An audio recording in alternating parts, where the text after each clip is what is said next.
All right, Shalom. I want to give all praises, all honor, and all glory unto Yahweh, Bahashim, Yahweh Shai, Bahashim, Rakakwadash. I want to give double honors unto the apostles and elders of Great Millstone, who I learned this truth from. I want to say peace, mercy, and blessings unto all of the hopeful elect. The true name of the Heavenly Father is Yahweh, which means He exists, or He is to be. The true name of the Son is Yahweh Shai, which means He is the deliverer. All right? Not God, Jesus Christ, Jehovah, Yahweh, Yahoshua, Yeshua, not those names. All right? It's just Yahweh and Yahweh Shai. Right? When you pray to the Heavenly Father, you must pray to the Father in the name of the Son. Bahashim means in the name. All right? So you hear us say Yahweh, Bahashim, Yahweh Shai, Bahashim, Rakakwadash. All right?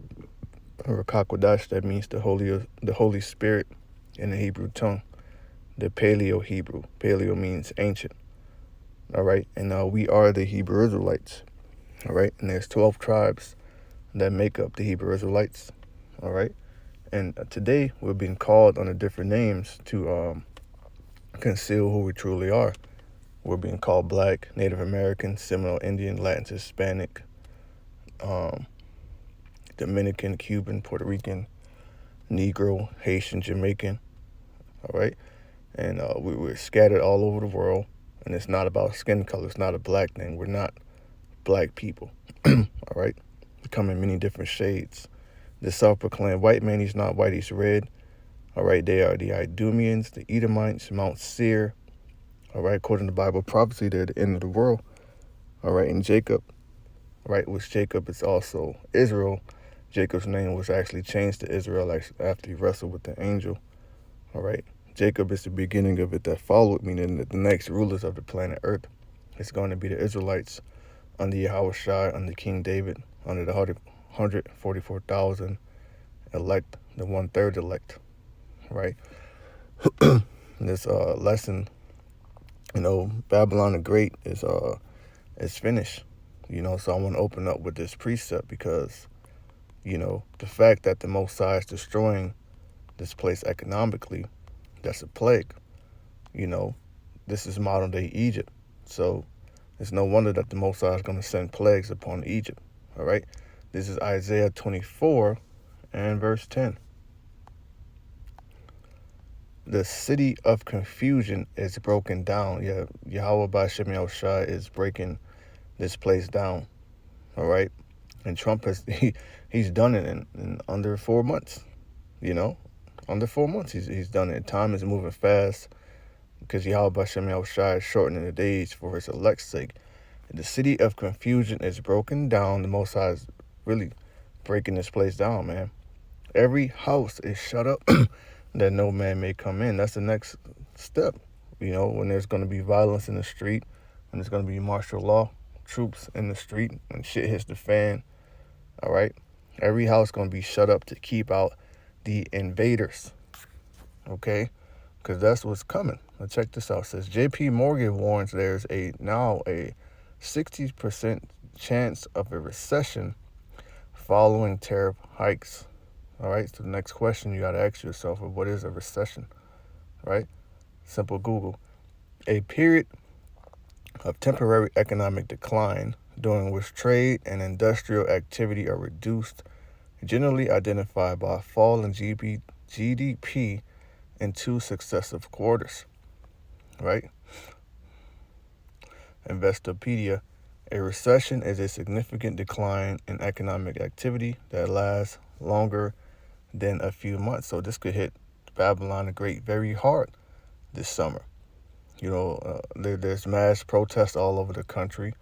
People are in uproar. People are angry. All right? I believe Klaus Schwab said years ago, we must prepare for an angry world.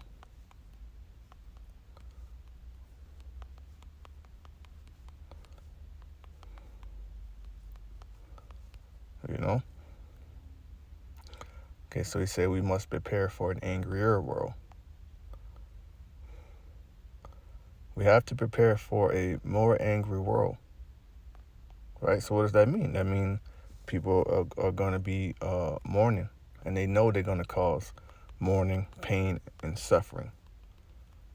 All right? That's exactly what that means. This is Proverbs 29 and verse 2. When the righteous are in authority, the people rejoice, but when the wicked bear rule, the people mourn. So that part of that anger, protest, uproars, hitting the streets, burning shit down, that's the people mourning. Right back in the article. In a stark economic forecast, J.P. Morgan Chase & Co. has raised alarms about the potential fallout from recent U.S. tariff policies, estimating a 60% probability of a recession. This assessment, reported across multiple news outlets, ties the heightened risk directly to aggressive trade measures implemented under the current administration, right? Because the tariffs that are being pushed out by Trump, they're going to affect the average American consumer. All right, the people who are actually maintaining work. Because there's a lot of people who has lost their jobs since this man got in office. And people are pissed off because they're losing everything. As global markets react and analysts weigh in, the implementation of these tariffs are becoming a focal point of economic debate. According to Reuters, J.P. Morgan's economists have pinpointed the tariffs the U.S. imposes on its trade partner as a key driver of this elevated recession risk. The bank's analysts suggest that these measures could significantly disrupt global trade flows, causing economies worldwide to experience a downturn. The report coincides with tangible impacts in the U.S., such as Stellantis' decision to temporarily lay off 900 workers, a move linked to the shifting economic landscape influenced by trade policy. The Economic Times echoed this sentiment with a dramatic headline, "There will be blood." The outlet cited J.P. Morgan's warning that sustained tariffs could not only threaten the U.S. economy, but also drag the global economy into a recession. One thing you have to understand is that the dollar will crash. This economy has to crash, right? Because when you read Revelation 13:16 on down, it says the beast system would introduce a new way of buying and selling. So they have to do away with this current dollar. Trump is doing away with checks, the cashing of checks in the government.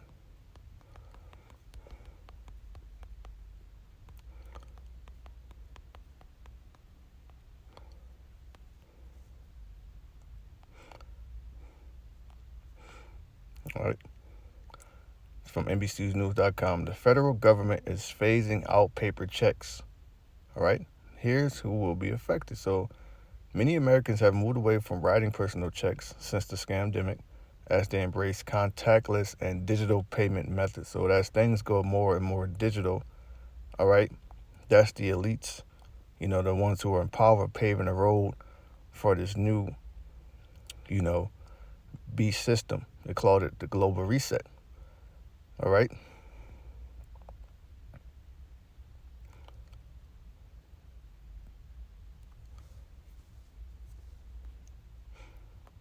Post on X have amplified this narrative, with users referencing J.P. Morgan's 60% recession odds to underscore concerns about the tariff's effects. While these social media mentions reflect public sentiment, they align with broader reporting from established sources. For instance, a piece linked by X users to MarketWatch highlighted how markets have tumbled and retail sentiment has soared in response to the tariff news, reinforcing the bank's grim outlook. J.P. Morgan's analysts, as quoted in various reports, emphasized that their previous expectations for U.S. trade policy have been upended. U.S. trade policy has turned decisively less business-friendly than we had anticipated, they stated. A sentiment captured by Reuters and reiterated across platforms. This shift, they argue, increases economic uncertainty at a time when resilience is already being tested. The timing of this forecast adds to its weight, with the current debate being April 5th, 2025. The U.S. and global economies are navigating a delicate post-pan recovery. The introduction of Steve tariffs, widely associated with President Trump's economic agenda in his second term, has sparked debate over their efficacy.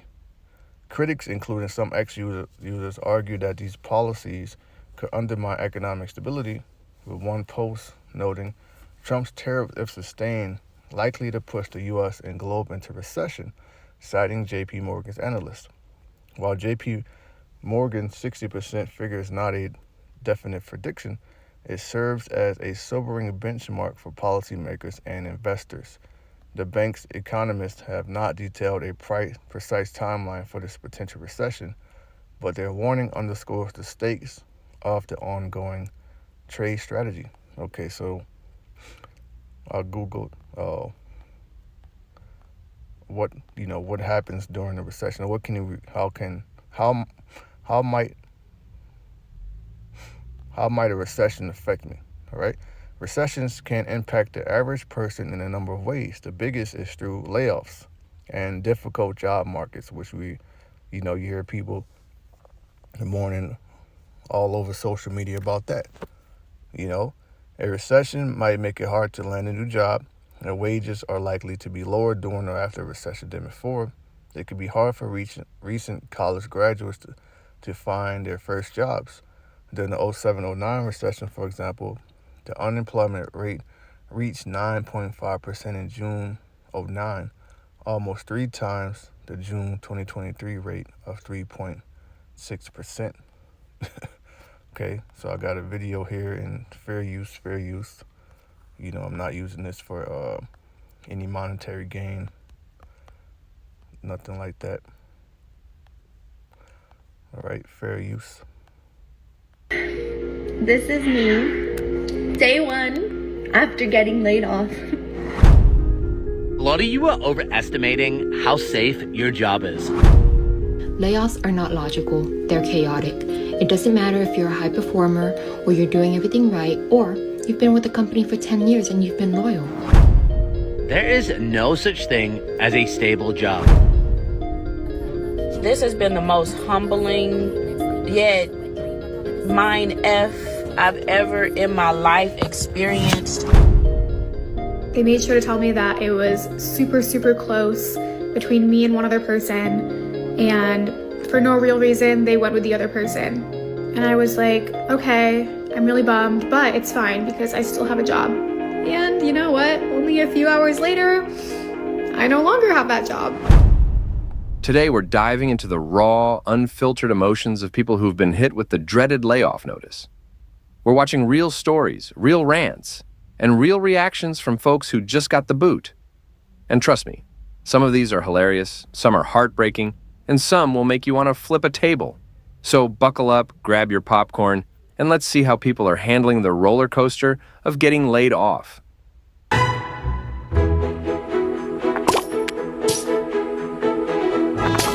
So I just got laid off on a random Wednesday from my job of over 2 years, and it's okay.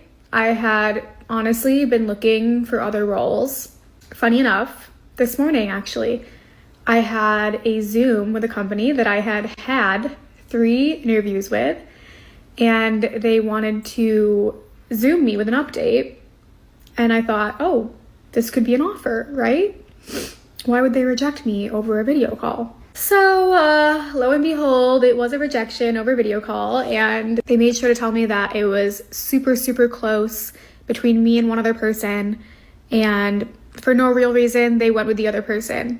And I was like, okay, I'm really bummed, but it's fine because I still have a job. And you know what? Only a few hours later, I no longer have that job. So with that being said, I'm taking this opportunity to pitch myself. If you are hiring in influencer marketing, content strategy, even social media strategy, I have over 6 years of experience working in a 9-to-5 role in both the fashion industry as well as beauty and wellness. And then I've been creating content on social media for over 10 years now.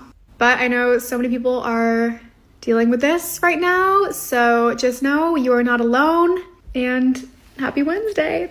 A lot of you are overestimating how safe your job is. If the last few years should have taught us anything, it's this. There is no such thing as a stable job. Anytime I've done these videos in the past, people would jump in and say, that's not true. What about government jobs? Well, look where we are now. If we have learned anything over the past few years, it's this. I don't care if you've been in a company for 5 years, 10 years, 15 years, 20 years, even 30 years.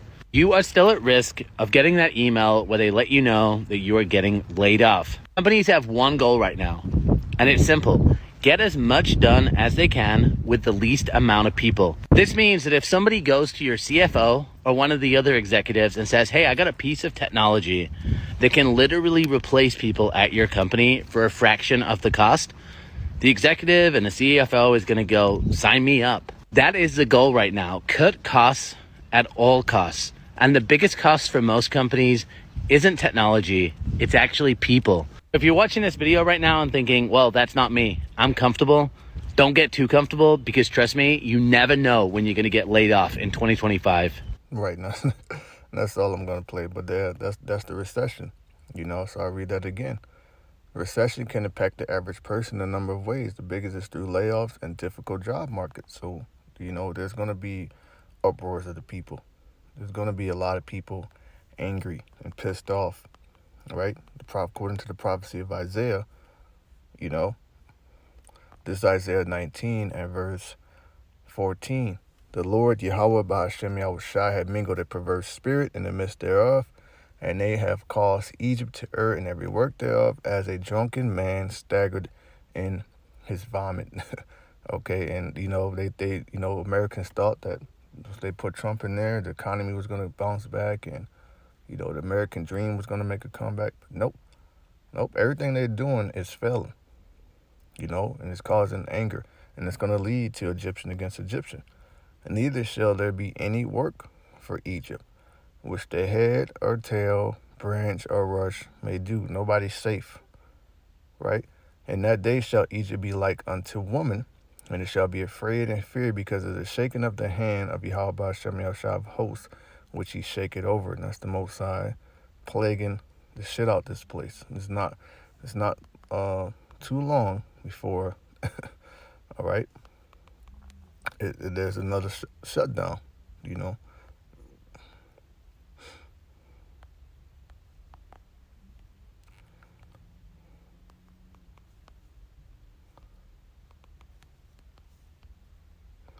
This is Ecclesiastes chapter 12 and 1. Remember now thy Creator in the days of thy youth, while the evil days come not, nor the years draw nigh, when thou shalt say, I have no pleasure in them. Because those days are coming. This is, that's twofold. Because, you ain't supposed to wait until you're on your deathbed and, you're deceased and you can barely move. You're supposed to seek Yahweh Shem Shire in your youth. Okay? While the sun or the light or the moon or the stars be not darkened, or the clouds return after the rain. Because the days when there's not going to be any pleasure, because America is giving unto pleasures at every corner. You have a license to do anything here. According to Esau, verse 3. And the day when the keepers of the house shall tremble. So that's what this is. Your J.P. Morgans. Okay. People watch the stock market, economic trends. People make these articles. They're the keeper of the house. They're seeing that a recession is coming. They're seeing that the dollar is worthless. There's going to be mass layoffs, which is going to cause more mourning and more people to protest in the streets, right? And more violence, ultimately, and more crime and more drug abuse as people look to alcoholism, as people look to try to escape reality, And the strong men shall bow themselves, okay, and the grinders cease because they are few, and that's the workers. There's not a lot of work out here because AI is taking over. Technology is taking over, and those that look out the window be darkened, meaning what, there's no future here. And I'm going to keep bringing out this quote from Elon Musk, It's AI overview. Elon Musk has predicted that a universal high income will be necessary in the future, not just a basic income, as AI and automation could render traditional jobs obsolete, leading to a world of abundance and potentially a need for new societal structure. Beast system, global reset, mark of the beast, rice device. This is what this all means. Okay? And the doors shall be shut in the streets, bank closures, jobs shutting down. You know, when the sound of the grinding is low, and he shall rise up as the voice of the bird, that's your alarm.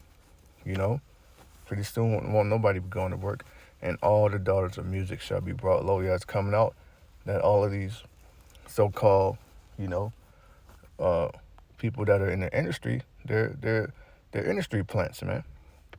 They work for this fucking C to the I to the A. You know, but with that, I just want to do a quick lesson. I pray this has been informative and edifying. And I want to give all praises, honor, and glory unto Yahweh, Ba'ashem, Yahushai, Ba'ashem, Rekakwadash, giving double honors unto our apostles, and that was a great millstone. Shalom to the hopeful elect.